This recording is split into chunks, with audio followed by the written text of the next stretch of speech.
Agut Voch Rabboisai. Lili Nishmas Imi Merosu was Mordechai. Dear Belly, this is your Talmud who's still looking for a kidney. Just finished listening to today's daf and felt the urge to write to you. My son-in-law, let's call him Shui, also started doing daf approximately a month ago. His brother, number 6, got him into it. Not only is he current with the daf and Gittin, but he felt an urge to start from the beginning as well. A bunch of people felt the urge to start from brachas. So they make it through brachas somewhere along Shabbos Erev and they fall off, I think. He just made a siyum on brachas, which I attended. He said he's learning this segula for me finding a kidney. I believe with all my heart it's getting closer to Hashem. I so enjoy learning the daf with you. Have a great Shabbos. Pesach Goodman, Pesach Moshe Ben Hinda Bracha for Refuos Shlema.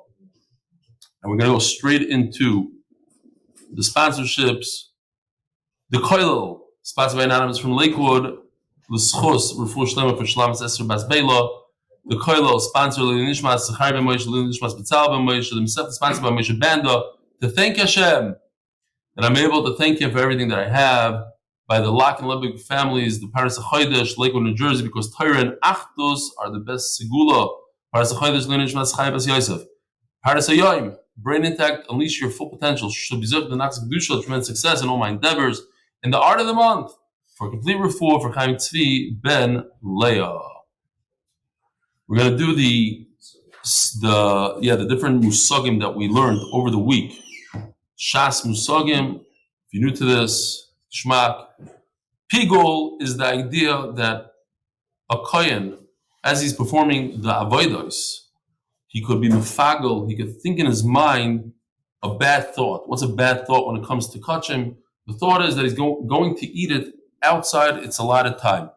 So if a carbon can only be eaten for 2 days, he thinks he's going to eat it. After 3 days, he destroys the carbon halachically.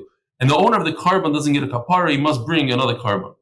The 4 avodas of a kohen are shchita, kabbalah, hilachas, rika. The first one, shchita, even Yisroel can do, but these are the 4 avodas. You shech the animal, you receive the blood in a vessel, you take the blood, you walk it over to the mizbeach, that's hilacha. During these 4 avodas, as he's walking, you could think, I'm going to eat this outside of its allotted time. According to Rashi, you have to say it, but whatever, machlokes. The main one is zrika, all the way at the end. We learned the halach of grama ben izakin pater, that's on daf nun gimel. That a lot of these are very familiar. We're just saying them over. Some people are not familiar with them. It doesn't matter. We're doing chazara, grama ben izakim pater. When you don't actually take action and destroy somebody's thing, you caused your friend's property to be destroyed, is usually pater. We had a machlokes on daf gimel. Also, if we made a knas shogig atu mezid, somebody who took action b'shaygig, we say that we penalize him just like he would be doing it b'mezid, because we don't want people to lie. And if, let's say I destroy your property on purpose, I make your fruit tameh on purpose, I can lie and I'll say I did it by accident and nobody could do anything to me. You say, no, you did it by accident? Okay, you're chayiv just like somebody did it b'mezid. We had the idea of tzitz meratzo. The kohen gadol, when he wears that plate, the golden plate that says Kodesh Hashem on his forehead, it has the power to make when the kohen messes up with the blood, it comes to me, tzitz is meratza. The tzitz has the power to forgive and make the carbon a good carbon. Misakim mana, makim padish is the same thing. It's basically the final blow of the hammer. When you fix something on Shabbos, you make something that's not edible. So Rashi said it looks like misakim mana. It comes across like your makim padish. We know what Yiyush is. Yiyush is if somebody gives up on a lost item. So we had Yiyush and Shini Rishos. If a guy steals something, so the owner might be miyayish, but it doesn't become his unless he gives it over to somebody else. It changes property also. That's a nun hey. Another halach from nun hey, chulin shenishchlu ba'azara. If you just bring a regular animal into the Beis Hamikdash and you shecht it there, it's a deraisa. The concept of sheval taisa, also in Daf Nun Hey, where it's better to not take action than to take action. If you're over an aver, it's better just to stand still and not do anything than to take action. If somebody steals something With the rice, he has to pay twice the amount of what he stole. That's called kefil. But if he shechted it or he sold it, then he would have to pay 4 or 5, depending if he stole a sheep or an ox. This was a big chiddush. If a guy puts a gun to your head, or anybody puts a gun to your head, and he forces you to sell something, the sale is a good sale because of the idea of telu, v'zav, and zvina zvina. If I hang you and I force you to sell something, then halachically it's a good sale. And then when it comes to chazaka, we know, we're familiar with cheskas gimel shanim, but when a person buys something, a piece of property, he could do chazaka by noal, godar, uparat, by taking action in the real estate, by locking it, by breaking down the lock, etc. And then we just touched upon the idea of kaboiloi kachpaltai when it comes to treif and stuff like that, the way, or basbuchalav, the way. But anyways, it was the idea of that if a person who's a deaf mute, where halachically he doesn't have das. I like your cufflinks, by the way, Pinchas. Nice. So let's say Cher Shaita could get married with sign language, so you also could get divorced with sign language because of this, similar to Kaboilei Kachpaltai. As it comes into the pot, that's how it goes out of the pot. Okay. And finally, we had yesterday, the halacha is always like Shmuel when it comes to Mamanis and Dinei, and the halacha is like Rav when it comes to not Mamanis. All right, Zok the Gemara. Here we are. Gishmaka story over here.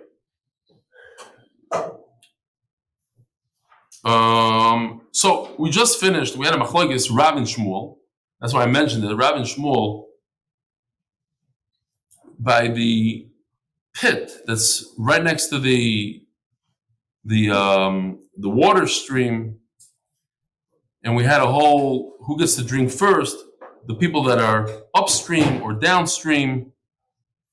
Shmuel says it's the people that are upstream, and we don't know what to do. So called out and Govar. The Gemara came out that whoever is physically stronger, he gets to win. He gets to drink first. So Gemara says based on that,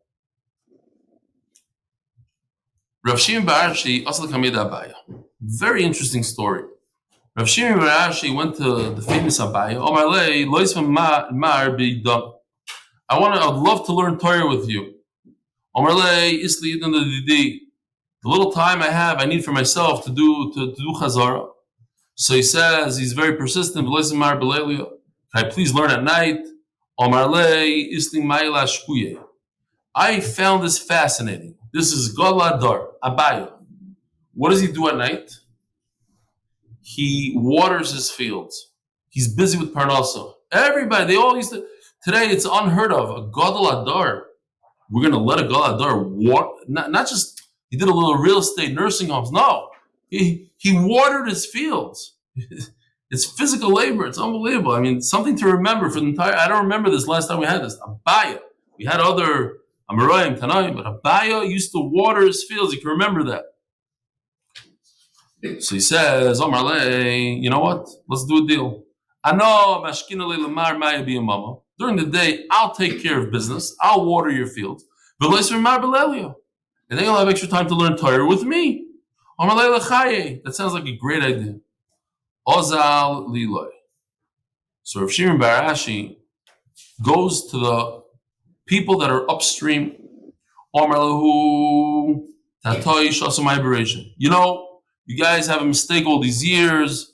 The halach is like Rav, that the bottom people drink water first. Stop using the water. Okay? Mar bar Ashi said, they listen. Also, he goes to the bottom guys. He lied to them. He says the upper guys have to drink first. Now Abai was smack in the middle. So he goes to the upper guys and says, shut everything off. The guys on the bottom get the drink. So they shut it off. He goes to the guys on the bottom, shut it off. Shut up. He goes and he takes all the water. Why? Because we just learned that Kol Dal and Gavar, whoever's smarter, stronger wins. So he fooled them. And then he goes to sit down and learn Torah with Abaya after he fooled everybody. He goes to Abaye, what? You just passing like Rav and Shmuel. You told them that Allah was like Rav. You told them that Allah was like Shmuel. What's going on here? Says the Gemara, don't forget, he's the Goladar. He said, I'm not touching these fruit the entire year. I don't want to benefit from this kind of shenanigans. Let's be straight over here. And Shalom Yisroel. I don't know what happened to the Chavrusha Shaft, but he didn't eat from the fruit. So we did it one time.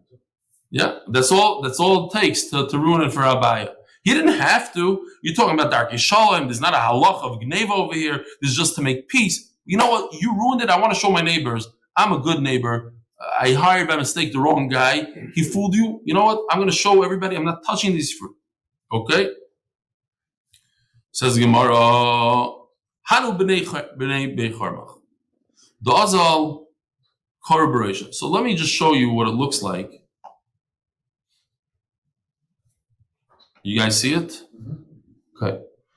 So to explain what's going on here, Yoshi did a phenomenal job. I'm very proud of him. Basically, you see the river flowing downstream from top to bottom.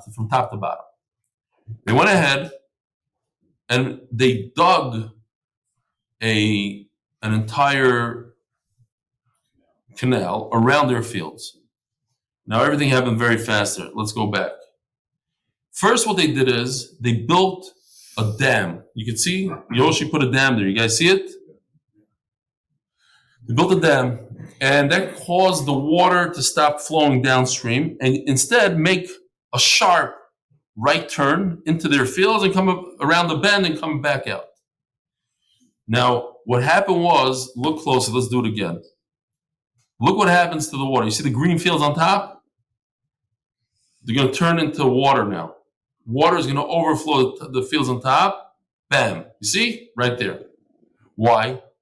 Because what happened is the water had to take a very sharp turn, maybe into a narrower canal, and therefore it caused a backup on the river. So the river started backing up and destroying the upstream fields. So they came to complain. So now let's see. Now that we see the picture, let's see inside. I think he did a phenomenal job here.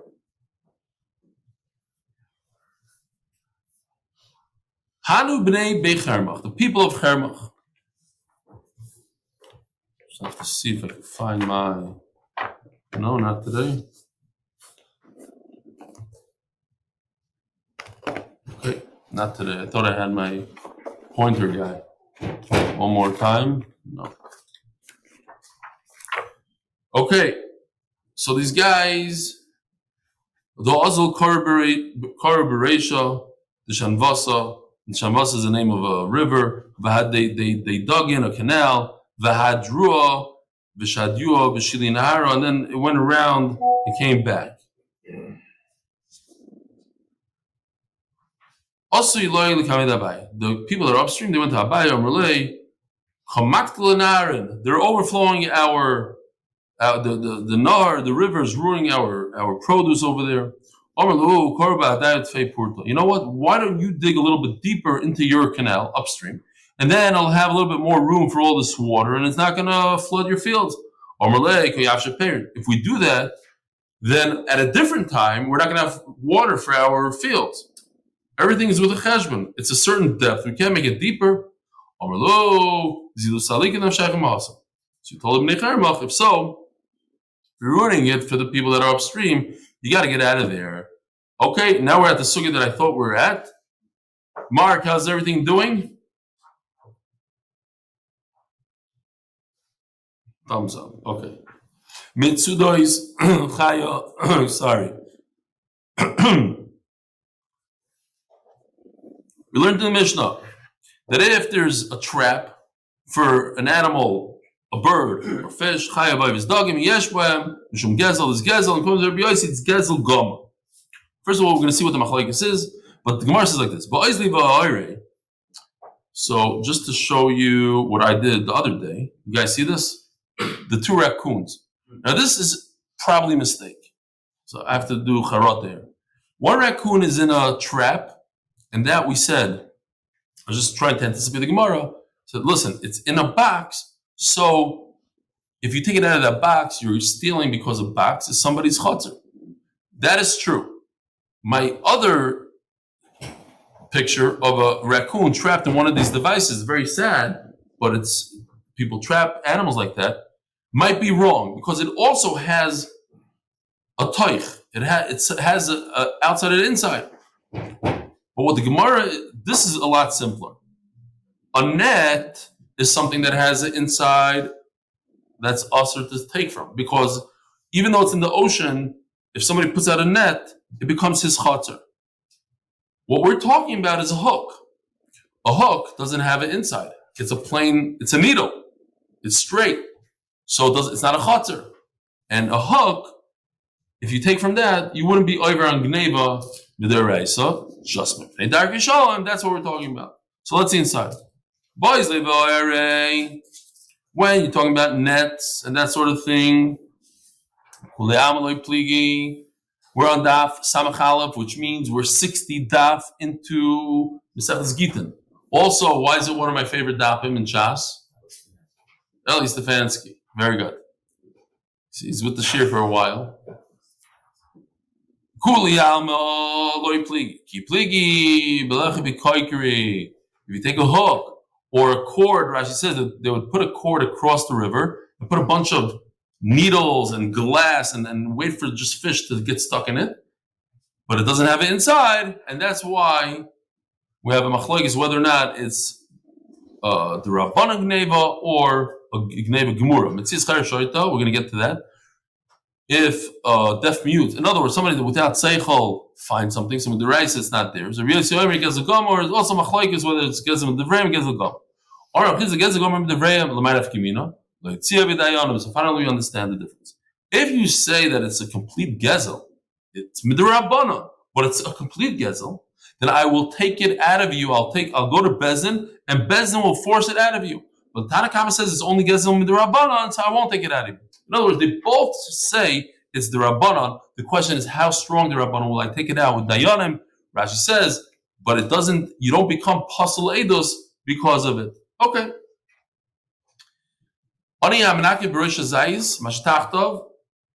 Let's see if we have a picture. Yes. So, Ani Menakif is a person who throws something at an olive tree and waits for the olives to fall onto the floor. And since he didn't do a kinyan on it, so midiraisa it's not his. Says the Gemara, Tana in Likid v'nasim biyad. What if he grabbed it with his hand and he put it on the ground? So there are those who explain that what's the big chiddush? Of course, he made a kinyan on it. I have to tell you that if a guy makes a kinyan on fruit, you can't steal it from him. He said no, but he didn't have kavanah to make a kinyan. He took it and threw it. He wasn't making kinyanim. He was just pulling it off. That's the chiddush over here. Says the Gemara, a very interesting story that needs a lot of explanation. In fact, I saw at least 8 explanations of this story. Says the Gemara, Rav Kahana Rav Kahana was on his way. Famous Rav Kahana. Thank you, Mark, for changing it for me. Because I forget. Sorry.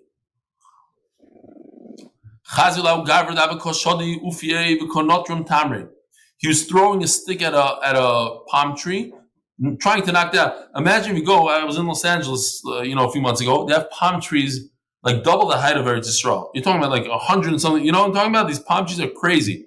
So he's throwing with all his might to get to the dates, and it's a game. He gets a couple of dates, they fall down. Comes Rav Kahana and takes his dates. Also, so the Jew on the trees, the throne, Chazimar, so he had a trick. He says, listen, you're taking dates, but you should know some of these dates I lifted up with my hand. And if I lifted up with my hand, what? It became mine. Now you don't know which ones are mine. There's a 200 dates on the floor. 10 of them I lifted up. What are you going to steal now? You must be from the place where Rabbi Yoshia teaches halachas, and therefore you know the halachas. There's a Ma'aseh Shaya. There's a Rebbe in Cheder Eretz Yisrael who asked the kids about Trumas and Maasros. And 2 kids in the class said, oh, they know this, that, Ma'aseh Sheni. Oh. So the Rebbe said, you must be going to MDY kids. If you know, how do you know halachas? Okay. Eli, and then Rav Kahana said on maybe on this Jew or maybe on Rabbi Yoshia. By the way, Rabbi Yoshia, as far as I understand, he's one of the only 3 Tanoim that ever existed that lived his entire life in Chutz La'aretz. Only 1 out of 3. There's only 3 Tanoim like that. Eli v'tzadik yisoid olam. Tzadik yisoid olam. So Chassam Sofer says a beautiful thing here. He says that there are halachas you could live your life just doing al pi halacha, and that would be a problem over here. If you just did al pi halacha, halacha is you can take the dates, but you're causing a problem. You can also live al pi shalom, peace, but it's also not nice. Peace, but the guy Rav Kahana has the right to take the fruit. Peace is good, but halacha. Oh, but when you lift up the fruit and it becomes yours, now you're living with peace and halacha. Now Rav Kahana doesn't have the right to take it. Halachically, he doesn't have the right to take it, and therefore there's peace. But the big question is that Tosfos asks, how in the world can Rav Kahana take this guy's fruit? What is going on here? Even there's a concept of tikkun olam, of darkei shalom. We just learned mipnei darkei shalom, you're not allowed to take the fruit. How can Rav Kahana do it? So there's a number of answers. One answer is that Rav Kahana thought he was not Jewish, and this doesn't apply to non-Jews. But Tosfos says maybe we're talking about that the guy was trying to take off the branches, not so much the dates. You know, in Yisroel, maybe here also, I don't even know if they have it here, but they use it for schach. They run around before sukkahs with the branches. The guy was taking off branches, and some of the dates fell down. So Rav Kahana felt that it's not. He didn't even want them, so he thought he could take them. That's one. Many pshatim here. The Vilna Gaon says something fascinating. He said this whole idea of darkei shalom is only ani hamenakif b'zeisin. It's only halacha of olives, and it doesn't apply to any other tree. And he explains why. That's his thing here. Over here we're talking about dates, and it doesn't apply to dates. You could take dates from somebody. There's no darkei shalom on dates. That's what he says. That's the guy. Shata is a goy is shver because the goy also has darkei shalom. We're going to see here right now. We're going to see in the Mishnah, but that's a different thing, and in certain things, not everything. This idea of having peace and harmony within the community. It's a different halacha. You can't say, oh, it also applies to the guy. That I think everybody agrees that it doesn't apply to the guy. Eimim machim, you want to be extra tzaddik and do that, that's fine. But in terms of halacha, to treat a guy like that. We said in the Mishnah, here's another thing that's like what you were saying, that for peace reasons, if a guy comes and takes your leket, look, you leave stuff in the field, you're doing tzedakah. You don't have to leave 10% or whatever it is of your produce. You're doing it because the Torah tells you to do it. So maybe you shouldn't let the guy take it. No, be peaceful with the guy. Let him take it. Torah Rabbanon.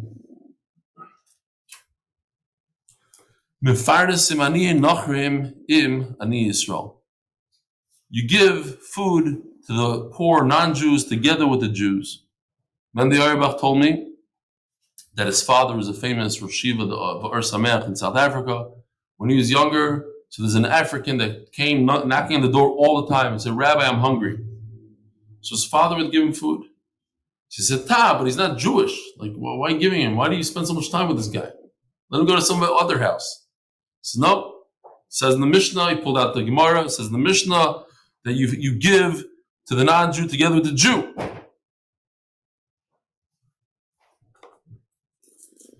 Says the Gemara. Mishnah. Gemara we should say. Umevakrim choylei nachrim im choylei Yisroel. And there's a mitzvah to do bikur cholim for the non-Jew together with the Jew.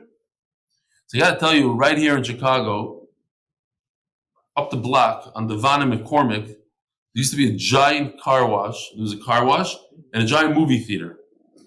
You guys remember? Everybody knows that. What is it today? It's a storage place. It's a huge building.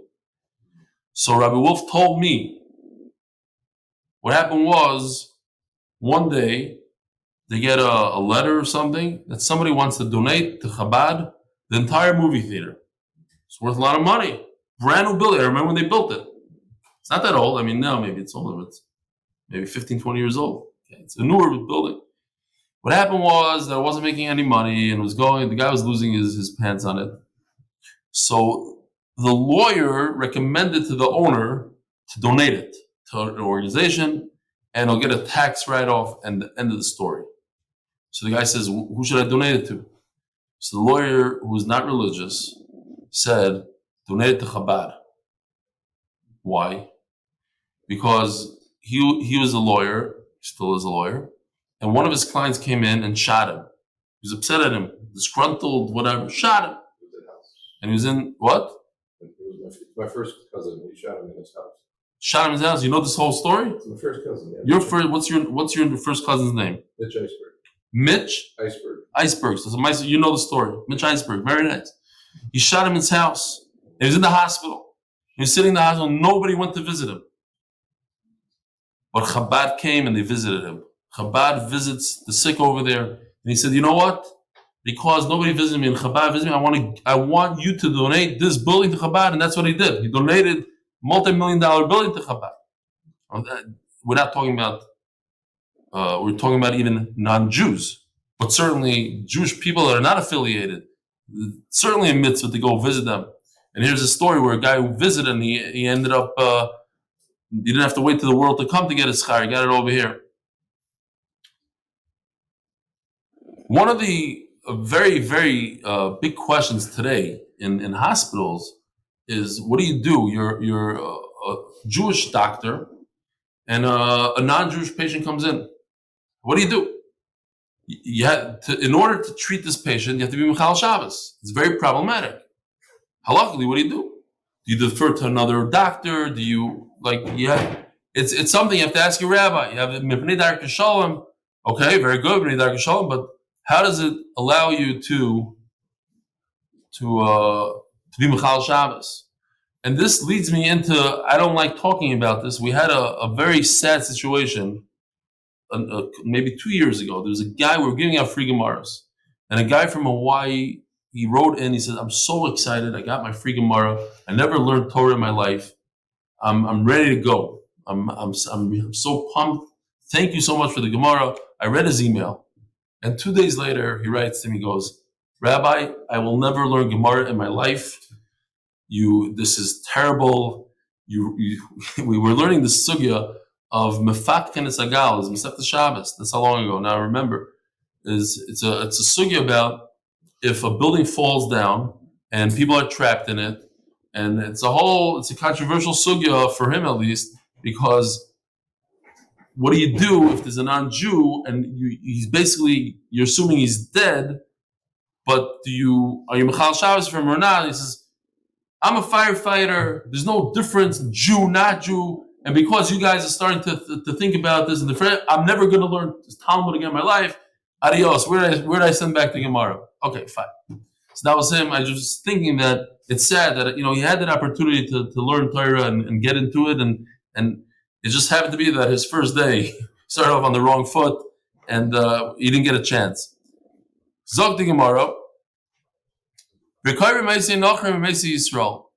The same thing would apply. You find dead people dead non-Jews next to the dead Jew. You should bury them. Mipnei Darkei Shalom, to make peace. You don't want to get into fights with anybody. They have, what's his name? Oh, I forgot his first name. Goldberg. What's Goldberg's first name? Which Goldberg? The Makachir. Yoel Goldberg. Sorry. Yoel Goldberg. It's just, we're talking about Mefarnasim Ani and Nachrim. One of the, other than my unbelievable Purim costume when I dressed up like Haman on a horse and I ran around. Anybody here remember that? You guys remember? But I think this was maybe even topped me. There was there's homeless people here on Devan also. Devan McCormick, same corner. Yeah. And on Purim, one of the homeless people turned out to be Yoel Goldberg. He's dressed up like a homeless guy. I'm saying, so sometimes you have to be fired as the guy with the end. Huh? He stood in the middle and he had to sign the whole thing. And when from people came by, he was like, hey, how you doing? I'm Yoel, You don't know about this? Phenomenal. Yeah. Is the concept of Ava the same thing? Nidar Hashem? Worried that Ava is. It's the same idea. Yeah, could be. Ava is more hate. This is more peace. Yeah. Well, there's a difference between hate and peace and being nice and that sort of thing. Says the Heilige Mishnah, sponsored by Eli Friedman. Where's this thing? Oh. Leaving Nishmas is their father, Chaim Avram Shalom Yerucham ben Yisroel David El Shalom.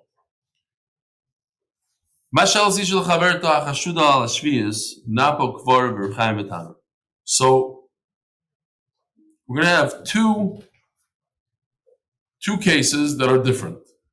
The first case is Shemitah, the second case is Meiser. So a woman who's not so careful with Shemitah, in other words, Shemitah, the halacha is that there's a beer. You guys remember what beer is? Beer is when this particular type of food is no longer in the fields, the animals are not eating it, then you can't eat it. You have to remove it from your house. And if you don't, then you're over on Shemitah, and it's a problem. So you have a woman who doesn't know about these halachas, she doesn't care about these halachas, you could lend her all these type of stuff. Oh, here's a picture, another picture of a guy doing the tamarim. Okay, fine. Here's a napa ukvara. One has thinner holes, larger holes. This is to sift flour.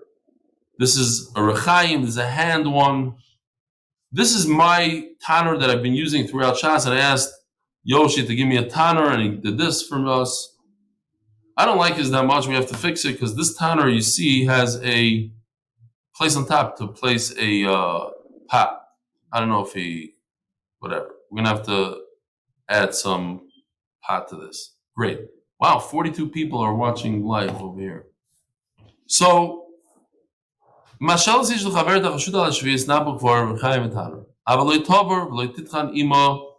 she should not actually do the. Let me just see. I'm missing something here. Oh. Yeah, this pasuk right over here is important for us. The V'lefnei Iver L'Yisita Michshol, also a very, very famous concept that you're not allowed to put a stumbling block in front of somebody else, and therefore you have to actually work with the person hand in hand as she's sifting and grinding the flour down. That's asur. You're not allowed to help her do an avera. It's Shemitah now. Now, it's a little bit of an issue. Why could you give her the machine to do it? Isn't that also giving somebody stumbling block? Well, maybe she's going to use good wheat. We don't know exactly what she's going to use. So there was but to actually do it with her, that's the problem. Next halacha, that's different. Eishes chaver, the wife of somebody who's careful with chaver, Shum Zamaisris with Tuman Tahara, Mashelis Laishes Amaretz Napu Kvar. She could lend the wife of Amaretz, who's not so careful with Shum Zamaisris, Anapu Kvara, also the Rechaim Etanur, Ubereres, V'techenes, and this halacha is different. That we're not talking about Shemitah now. Now we're talking about Truma Maisr. So you could do the actual work with her. So the Gemara is going to explain what the difference is. Why, when it comes to Shemitah, you cannot help her grind, but when it comes to Trumas Maisros, and you know she's not careful, she's probably using something that she didn't take Trumas Maisros, you could grind with her. Once she adds the water to the dough, to the flour, then you cannot touch it. Why? Because it's asur to cause tumah to challah. Once this thing becomes, roi to give challah is a deraisa. It's like truma, and you're not allowed to make truma tameh. That's it. It's a deraisa. Says the Mishnah Lafi, She'ei machzikin de'oi v'aveira. You're not allowed to help somebody to do aveira.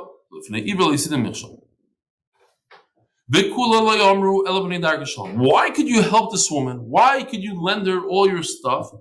For peace. The boys say, here, peace. Sometimes you say to yourself, but she's going to do an aveira with it.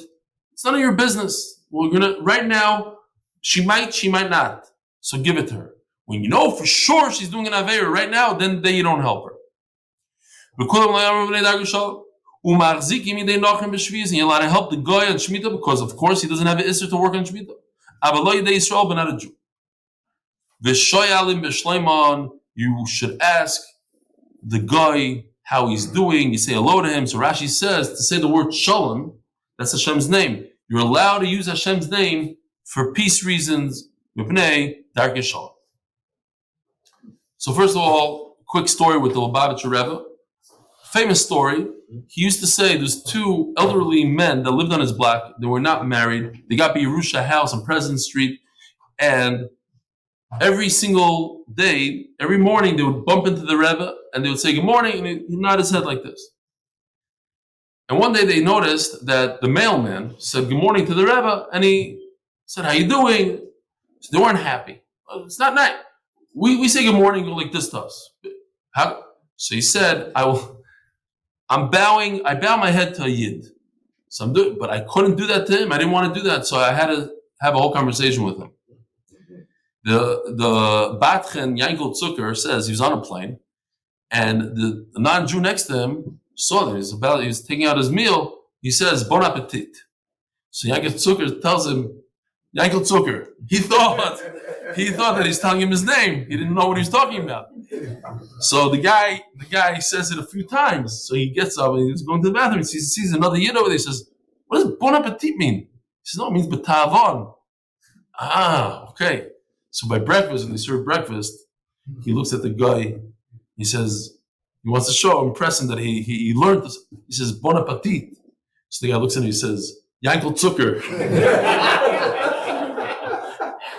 Okay. So anyway, it's a nice thing to say hello to people, even to non-Jews.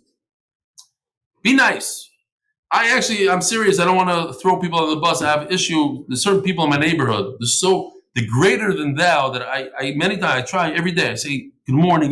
They just give me this very dry look. I'm thinking I'm learning. I can't really answer. The Gemara talks about that. Like the Mani Shalom, Rabbi Yochanan never always said hello to everybody. Nobody ever said hello to him before he was able to say to them. And here the Gemara says, the Mishnah says, you should even say to a non-Jew. So be nice to other people. Say it. It's only 2 words. It doesn't cost anything. Maishna Reishu Maishna Sefer. The Gemara says, how come when it comes to Shemitah, you're not supposed to help grind the wheat, and when it comes to Meiser, you're allowed to Omar Abaya, Roy Vamiaris Masterman. You should know that this whole chumrah that we have, that when you buy from a Amaretz produce, it's mai, we don't know what it is. But Midaraisa, you should know most Amaretz do take Trumas and Meisers. So you can help her. Rava, Rashi explains, says no way. Amaretz might not take, he might just take, what is that? 50-50. On a 50-50, that would be a Midaraisa to use it, to eat it, to help her. So why over here can we help her? We're not talking about an Amaretz who doesn't take. This Amaretz is a special type of Amaretz. This Amaretz takes Trumas and Meisros. But there's another problem. V'tuma v'tahara d'Rabbanan, we're talking about that this Amaretz is not so careful with Tuma. The Sanya is Amaretz kol she'enei oichel chulin b'tara. This is an Amaretz that chulin, regular food, is not so careful with. We'll touch regular food, and that's only the Rabbanan. The Rabbanan said, we should be careful with everything, with all chulin. They're not careful. So we're only talking about a problem of the Rabbanan Rabbaisa. And for Darki Shalom, to make peace, we'll do away with it. Says the Gemara, wait a minute, it says, but once the woman introduced water into the flour, then the wife of the chaver should not help her anymore. Why?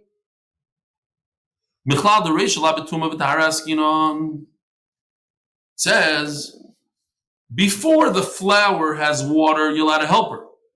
Why are you allowed to help her? Yeah, Rabbi said, wake up. It's a little late. Only 11:30. Why are you allowed to help her? Darki Shalom. But wait a minute, what's the problem? Let's think about it. Is the produce not good produce? Does it have a problem with trumas and maestros? No. We're talking about it, it's not a problem. Is there a problem with tumah and tahara? No, there's no water. So what's the problem?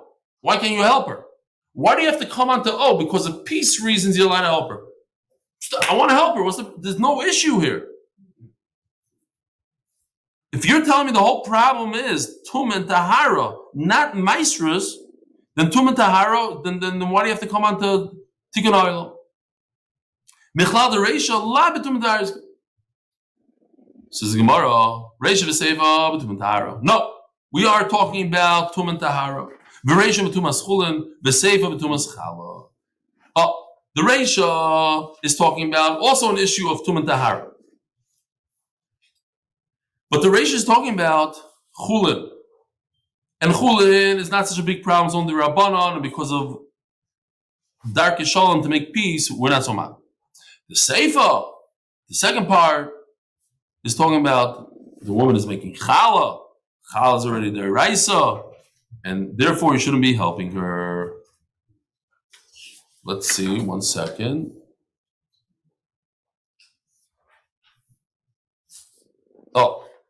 So in order to understand a little bit what's going on here, I just want to show you real quickly.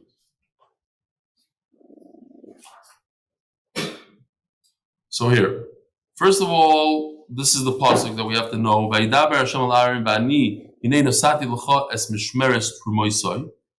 a chiyuv deraisa to make sure that truma does not become tummy.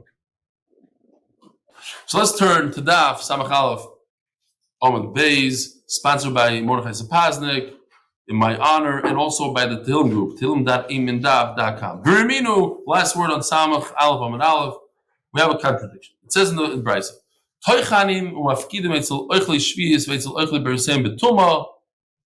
that's a halacha that, not to be confused there. We're talking about two different things. Can I store? I have a neighbor who's an Am Haaretz. They don't care about much. They don't care. Shemitah is not a big deal by them. But I want to store my flour by them.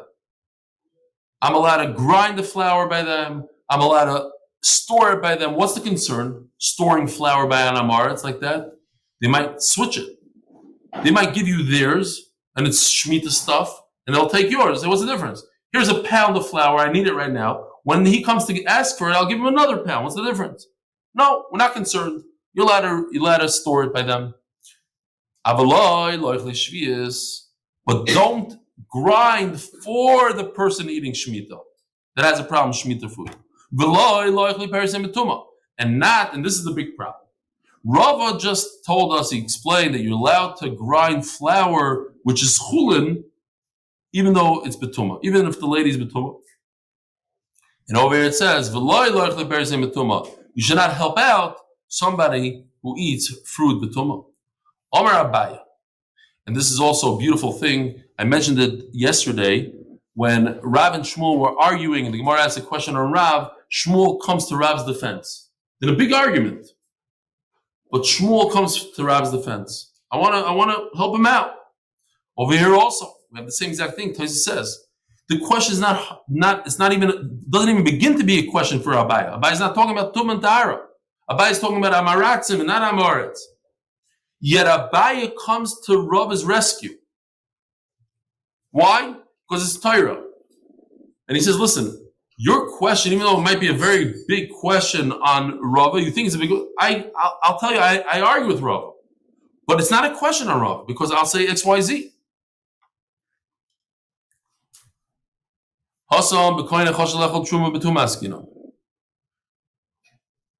The reason why you ask me a question, why you shouldn't be storing your flour by people, because we're talking about a kohen who is. We're concerned, he's the type of guy that he eats truma when he's tamei, which is the deraisa. We're not talking about a case like you, Rava. You explained the Mishnah, a woman, she was eating chulin, betuma. That's not a big deal. It's the Rabbanan. It's not as problematic as Abai is saying, this case is different. This is the Deraisa case. Ihachi mafkidin. So what you're telling me? You're talking about a kohen. You're talking about Deraisas. So how can you store it by him? Vermino mafkidin truma itzel Yisroel amaretz. Well, it's a kohen amaretz. You could store it by a Yisroel, but not by a kohen. Why? Since a kohen is so used to eating truma, he'll eat this also. It's a problem. You're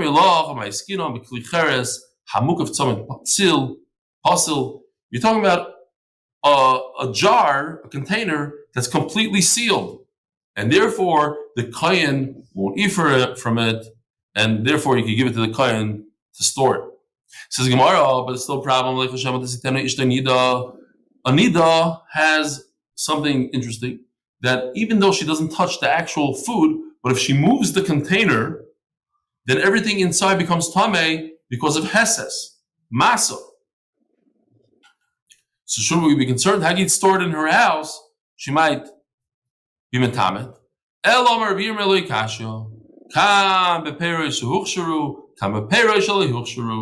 This is one of the concepts that we have many times in Shas. You see? That didn't work. Let me go over here. Okay. So let me just explain before, as he's getting the slides, I see him on here. Okay, Baruch Hashem. The idea of Mukshal Kabel Tumah, you have it in Shas many times.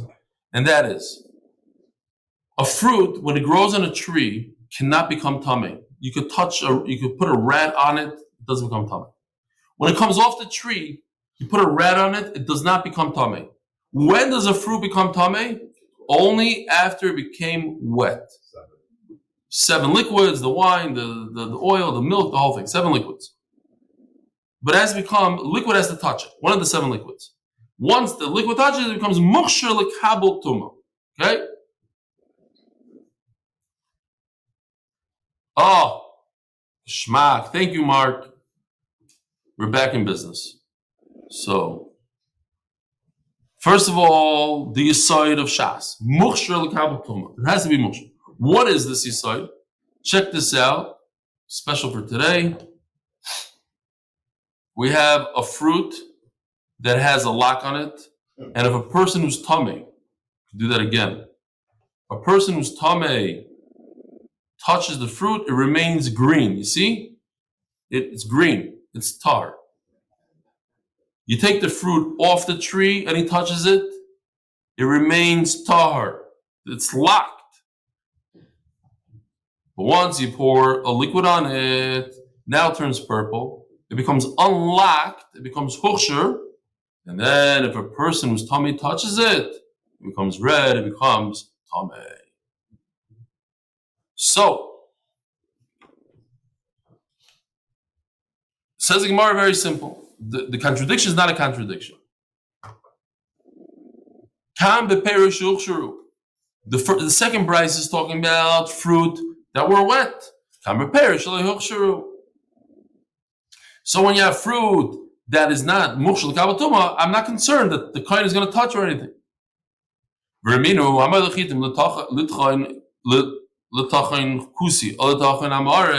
bring your wheat to kusi. We had a lot about the kusi, the real gerim, not real gerim.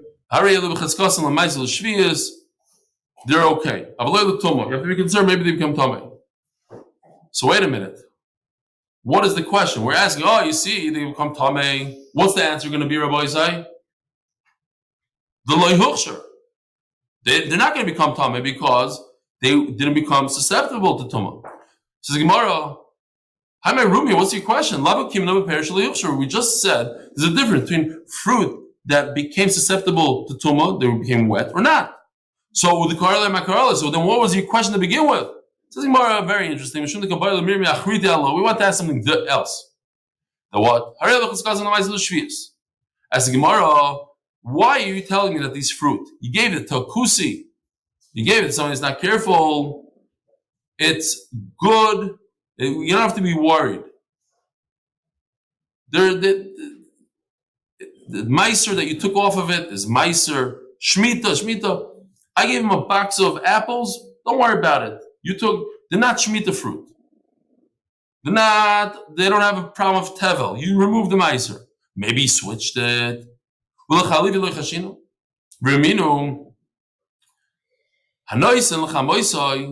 You give your mother-in-law some dough. She's an Amoritz. She's the wife of an Amoritz. So I thought it's very interesting. Rashi says, well, she's the wife of an Amoritz. What do? You drove her to the mikvah. You made sure she goes into the mikvah. And now, okay, mom, now you could do my dough. That's what Rashi says. Take her to the mikvah. Okay, took her to the mikvah. But here's the problem. You give your wife, your mother-in-law dough. So before you give it to her, you take off the meiser.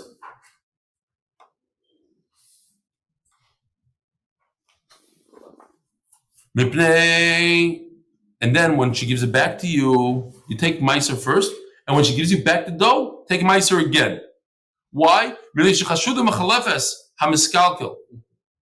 Because we have to be concerned. Your mother-in-law might switch it out. Wait a minute, you just told me I'm not concerned that people are going to switch things out. Your mother-in-law, yes? So, says the Gemara, yeah, a mother-in-law is very different than a regular person. A regular person won't switch it out. Your mother-in-law has good intentions. As we explained over there. A mother-in-law wants that the daughter should have good stuff. And she's embarrassed from her son-in-law. So therefore, she'll switch it out with her own good stuff. If something happens to it, if it gets spoiled or whatever. Oh, what, you're not, only a mother-in-law will switch it out, nobody else will. Another thing, but it's not, it says in the Mishnah. If you give it to your innkeeper, you should take meiser before him, and when you get it back from him, you should also take meiser. Why? So you see that an innkeeper also switches it out. Why are you telling me no, Amoritz doesn't switch it out? It says in Gemara, we spoke about this. People are Amor Heter. They have a good reason why they do bad things. But the point is that she has good intent. We're not talking about people that have bad intent. Good intent. So regular Amoritz doesn't have any intent. She's not going to just switch it out for no reason. Over here, she's trying to do a favor. Why? She says, Barbi Rab, we have a Talmud Chacham here. I want him to have good, fresh, hot bread out of the oven. And I'll eat the stale, cold bread. So she has good intent. And we're concerned that with her good intent, she'll switch out the bread. And it doesn't. She didn't take meiser. She's an Amoritz. She's trying to do good, so she doesn't realize that her bread is not really kosher. There has no meiser on it. That's why she should take meiser. But it's only because she's an innkeeper trying to do good, but a regular Amoritz not. Says Gemara, we're almost done. You're still not concerned that other people are going to switch it out. But we learned that the wife of somebody who's careful with Tumatara, she could grind together with the wife of an Amoritz when the wife of the Chaver is Tameh, because we're not concerned she's going to eat. But not when this Eshes Chaver is Tameh. Why? Because when she is Tameh, she's not used to eating, so she won't grab anything. But when she's tar, she's used to eating, so she'll take something, and she might take something that doesn't have trumas and meiser.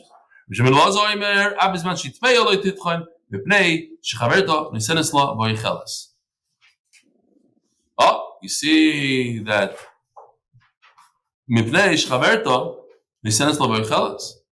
So you see that a wife of Amoritz, listen to this. People are not going to like it. A couple of people here for sure are not going to like it. Halachically, who owns the produce here? Who owns stuff? The husband. The Gemara says that the wife, by taking her husband's fruit and giving it to her friend, she's stealing from her husband. So if hashta mignav ganva chaluvi lemichalva, she's a ganav, so she's not going to switch it out.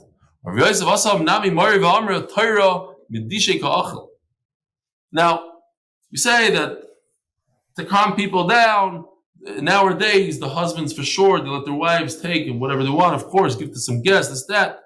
Okay, you want to go to the chut asayir of the halacha.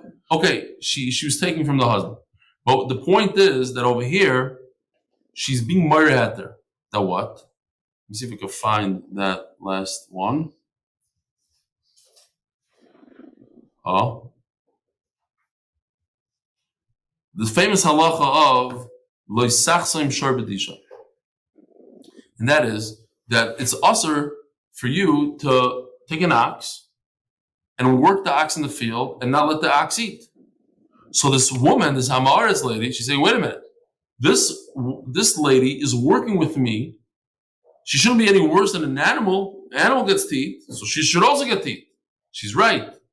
But when it's her stuff, not when it's somebody else's stuff, you can't be such a tzaddik on the cheshbon of somebody else. You can't have somebody work with you, let's say in a store. The owner of the store didn't ask you to bring that person in. He said, she could eat anything off the shelves. It doesn't work like that. And therefore, we're concerned that she has a little bit of a gneva problem here. And Rabbi Isai, thank you very much for joining. Have a wonderful day. Tomorrow, Be'ezer Hashem, right here at 7:30 Chicago time.